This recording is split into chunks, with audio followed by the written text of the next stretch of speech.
welcome to Labour Lens. I am Sharon Ijason. On this week edition of the program, we'll continue our conversation on the theme of discourse at the ILO conference in Geneva, Switzerland. We also have news stories for you. We will be right back.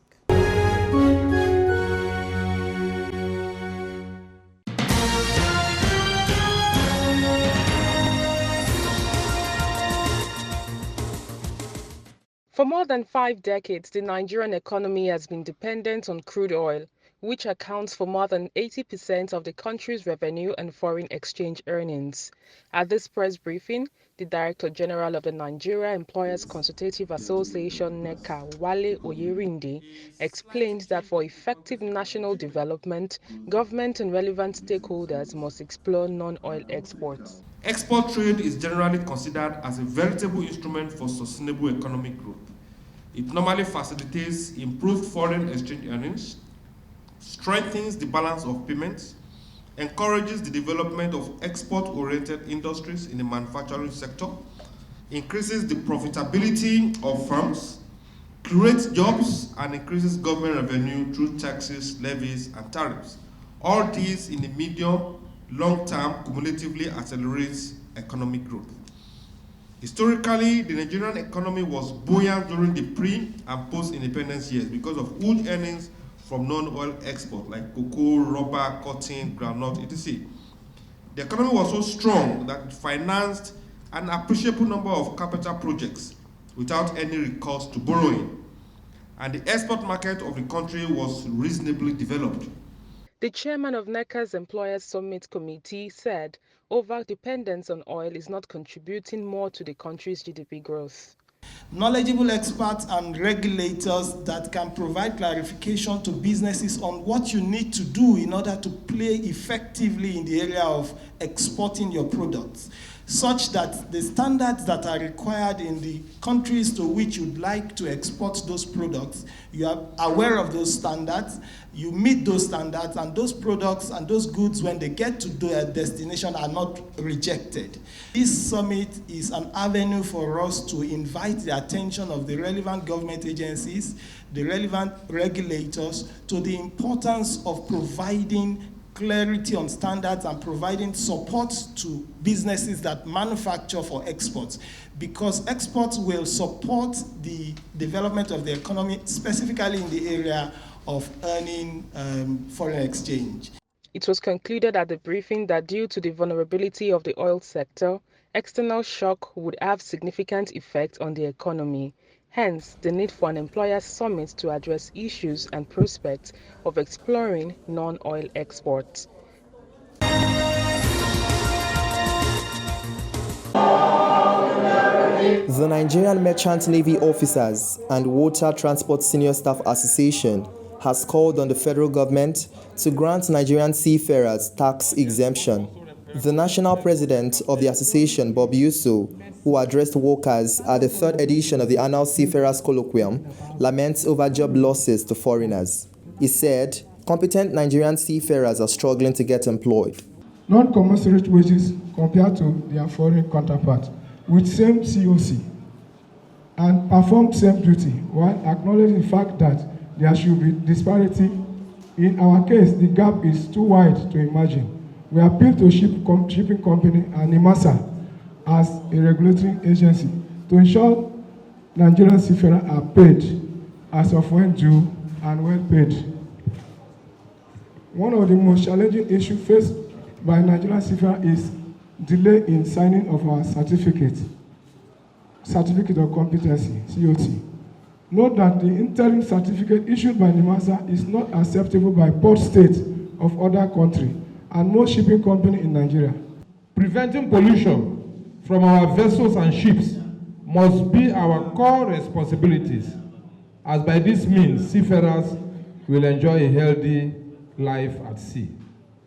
With specific reference to the theme of this colloquium, which harps on collective bargaining agreement, we wish to note that agreements on industrial development and wage formation is to promote industrial profitability and competitiveness. Agreements lays foundation for favorable wage development and sound conditions for employees in all aspects. The association expressed concerns over non-acceptance of interim certificates issued by the federal government through the Nigerian Maritime Administration and Safety Agency, NEMSA, to Nigerian seafarers. The association expressed concerns over non-acceptance of interim certificates issued by the federal government through the Nigerian Maritime Administration and Safety Agency, NEMSA, to Nigerian seafarers.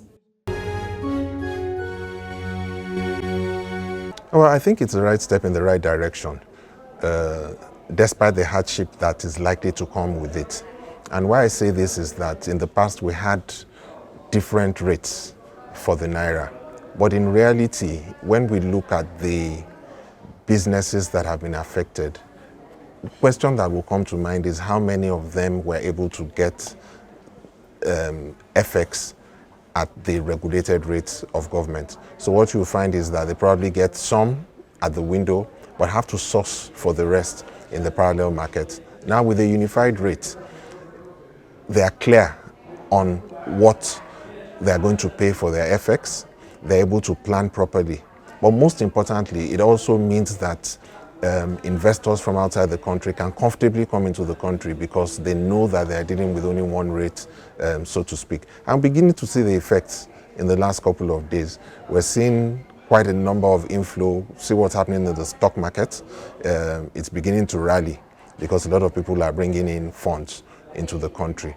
And I believe that it will also herald more direct foreign investment in Nigeria because there's that confidence now that they know that whatever rate they come in with, by the time they're repatriating their funds or whatever, there really won't be much disparity in terms of the gaps between. It's also time for the government to begin to look inwards, to be able to ensure that we have a proper balance of trade.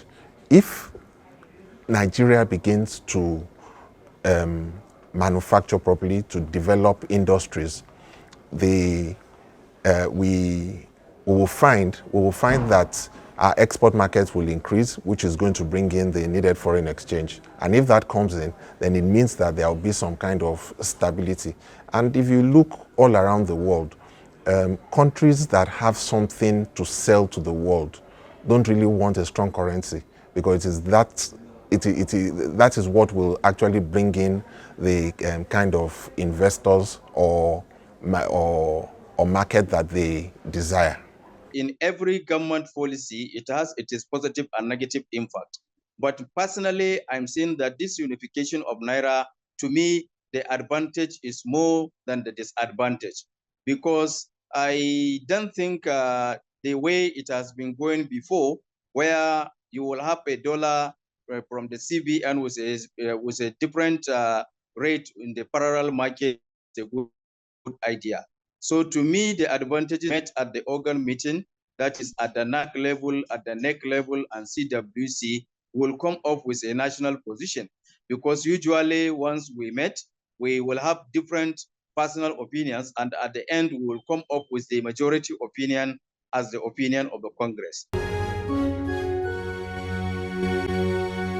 On the profile interview segment this week, I'll be speaking with the president of the Nigeria Employers Consultative Association. He served at the Just Transition Committee and Climate Change Committee. He spoke to us about the impact of ILO towards the employers' body, towards ensuring decent work. It's good to have you on the program. Thank you. Right now we'll be discussing about, though it's the International Labour Organization's conference, there's that importance for us to talk about the unification of the Naira. As the president of the Nigeria Employers Consultative Association, would you say this is a good development? And if it is, how do you think it's going to affect the Nigerian economy in whole? Thank you, Sharon. Like I've always shared with you on many occasions, this is what we have asked for long time ago. We've done series of interviews. We've tried to make government, the former government, to understand and appreciate the fact that we are doing what is unconventional. For a country as big as Nigeria, we cannot determine the strength of the Naira that we're trading with. So now that we have a new sheriff in town, and they've taken that bold step to try and unify the naira with the dollar, as it were, allow it to float, so that the forces of demand and supply can determine what actually the rate should be. We welcome it because what used to happen is that all that we hear from the Central Bank of Nigeria is that the dollar has never been available in sufficient quantity. And what is it that has not allowed that to be?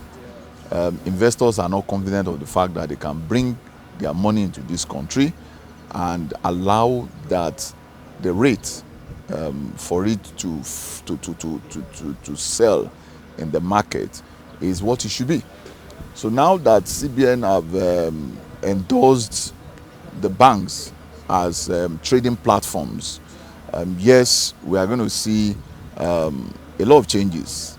Initially, it's going to appear very rough and very unwelcoming, but over time, things that we're going to find happening is the fact that more people now be willing to bring their money into the country, because it will eliminate the black market side of it. It will make available more dollar over time, and then the forces of demand and supply would always determine what the rate should be. So we appreciate what has happened. We're watching. The other thing for manufacturers and business leaders in Nigeria is the fact that now you can plan your business, you can plan your procurement, you can plan even your sales. You can decide on what is it that you want to do per time. In the past, manufacturers will go to CBN, as we have been directed to CBN. Sometimes you find that a manufacturer could request $1 million, and what you find coming back is about $10,000. And you ask yourself, what are you going to do with it? And then CBN will aggregate that and say, oh, we are giving we're giving preference to the manufacturing sector. That has not been the case. But now everybody have the same level playing ground.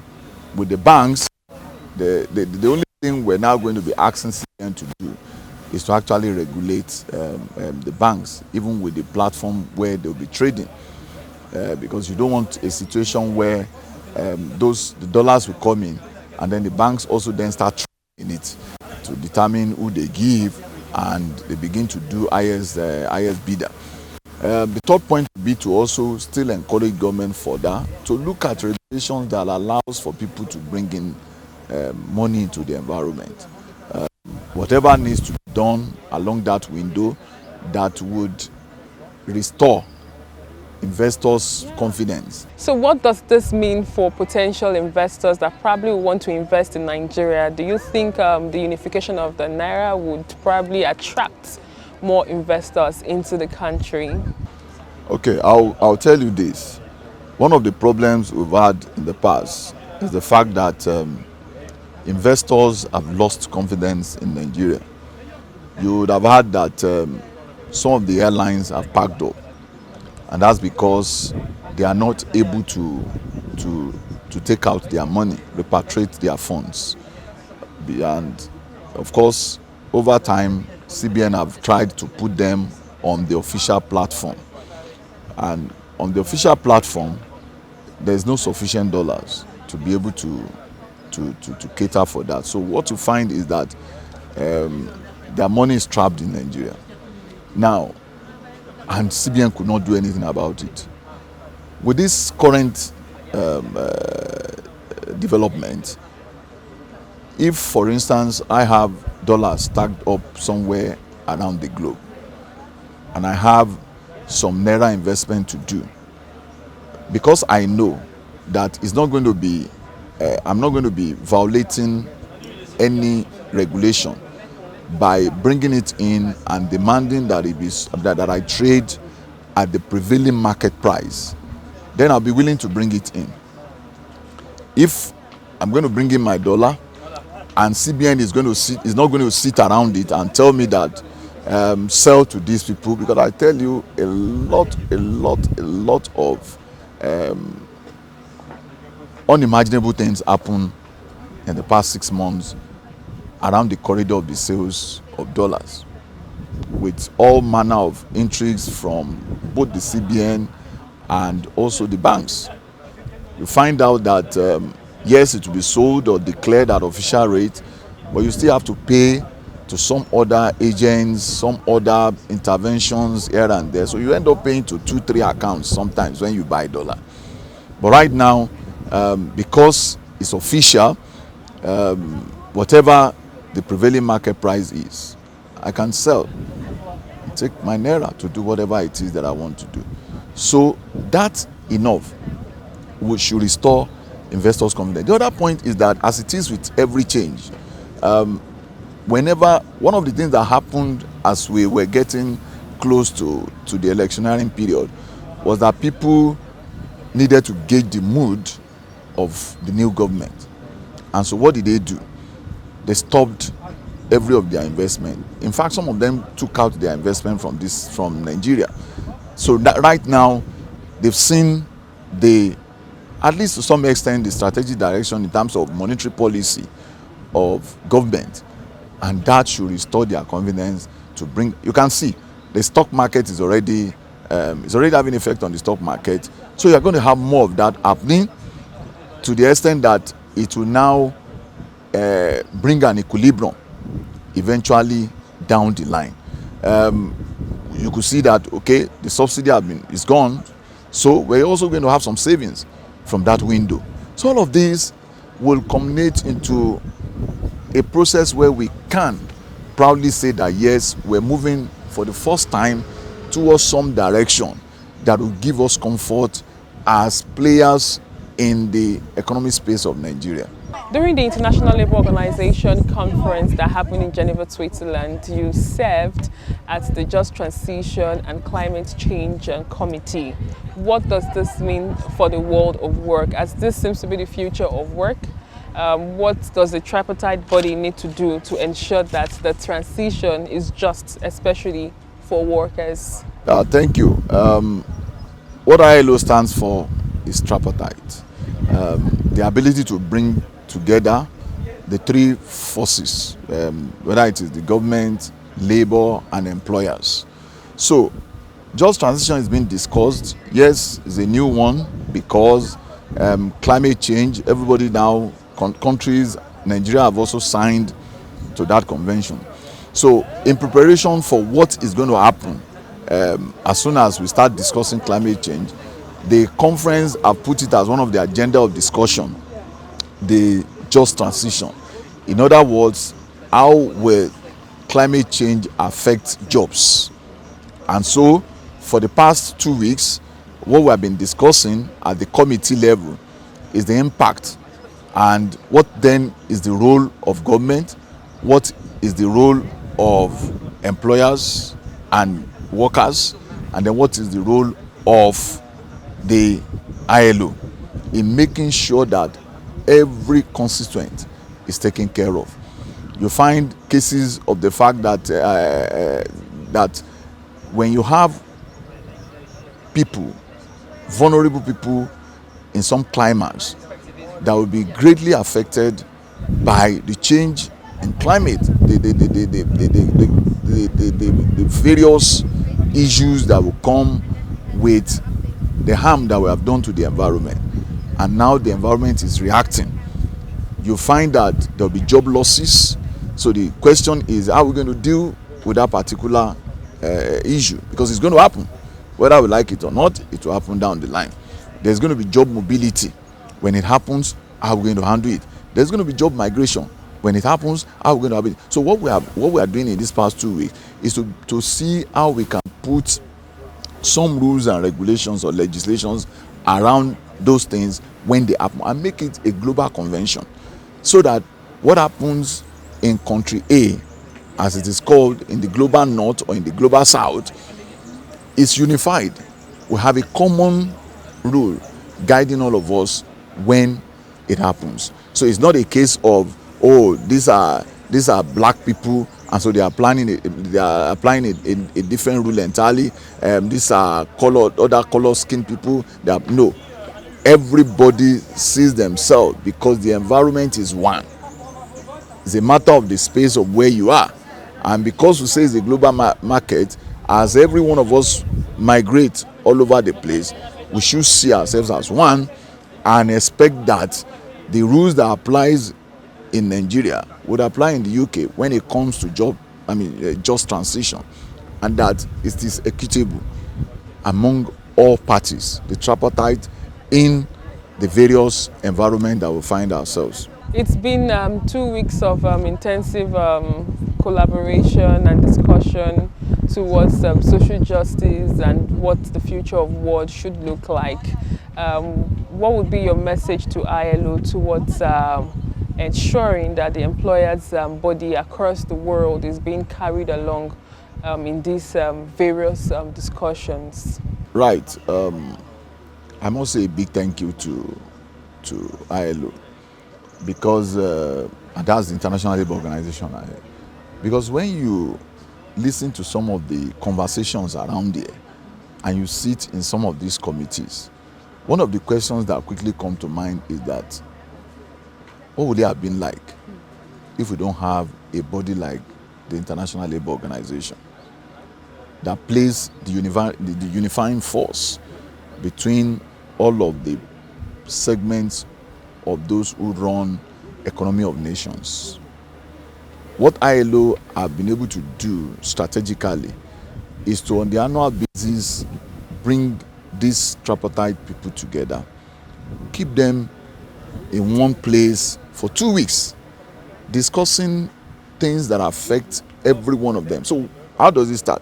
You have the employers committee, you have the government committee, you have the workers committee. Then you now have the general discussion committee, where representatives of each of those committees come together, and then you have spokesman of regions presenting to such committees.